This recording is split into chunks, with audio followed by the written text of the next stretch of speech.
Hey, what's up you guys? This is Rob from A Gay Guy Plays, and today on Quickdraw we're gonna ask, why the hell am I so late to the party when it comes to the Flux rifle?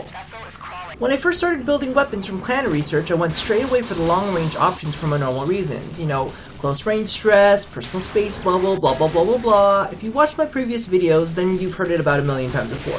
If not, consider this a blatant plug to go watch them. Anyway, after being handed a blueprint and the resources to craft it during the Gradivis dilemma, I had no reason but to construct it. The Flux rifle is a corpus-themed weapon that shoots out a continuous beam of energy that can easily cut down armored targets. Its blueprints are available in the dojo after you've completed clan research on the Dara, and it was also available during the Gradivis dilemma as battle pay from Sargus Ruck. Just be aware that you do need Mastery rank 6 in order to equip the Flux rifle. Now, I don't know who, what, where, when, or why I missed out on this, but I sure am glad I've got it now. The Flux rifle's laser uses serrated blade damage, pinpoint accuracy, and a 100% base stagger chance in order to keep your enemies in place while you bore holes through their most sensitive of bits. Couple that with the Shred mod found in Nightmare mode, and you can tear through groups of enemies and keep them at bay at the same time.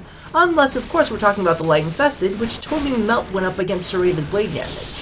So, although I don't prefer getting into mid-range to use my primary weapons, at least with the Flux rifle I do have the comfort of knowing that the enemies I take on won't be able to soil the wonderful purity of my personal space bubble. Now, as compared to the Synapse, I feel like the Flux rifle easily outplays it. While the Synapse does do red crits through Volt's shield and parse out a ton of damage, you are very limited to just using Volt in order to get a DPS edge. The Flux just has a ton more flexibility, and let's face it, if you're going to be forced to dump several forma into a weapon, which I feel is necessary in both cases, you're going to want it to shine on more than just one faction. The serrated blade damage ignores Grineer and Ancient's armor, does triple damage to Light Infested, and, well, let's face it, Corpus aren't that difficult to kill. So toss on an Ice Elemental mod and this takes care of them too. All in all, it's a very well-rounded weapon whose mechanics work to its benefit, rather than its detriment. Unlike the Embolist. Yep. I said it, and I'll say it time and time again. Speaking of weirdly shaped weapons, let's get to the gay factor.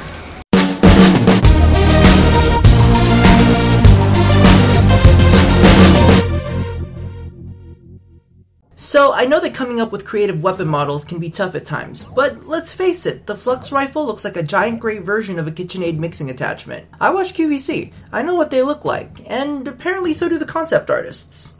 Sometimes I just feel like they stroll through their apartment for these ideas. Oh, look, there's some shoe boxes and rubber bands. Let's make the Ogress. Shit, I've got 2 boxes. Let's make the Torrid too.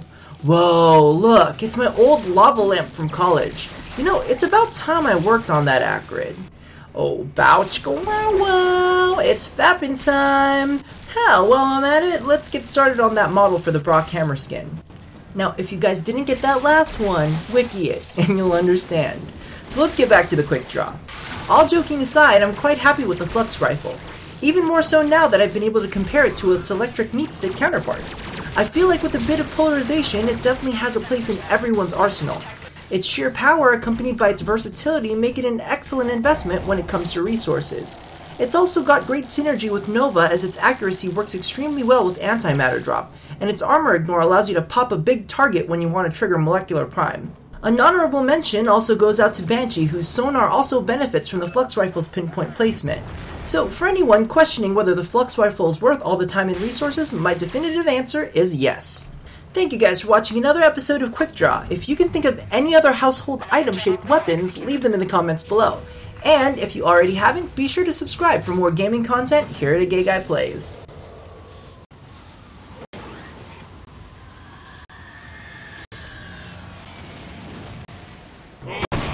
Is it so bad that I don't completely hate the Obex?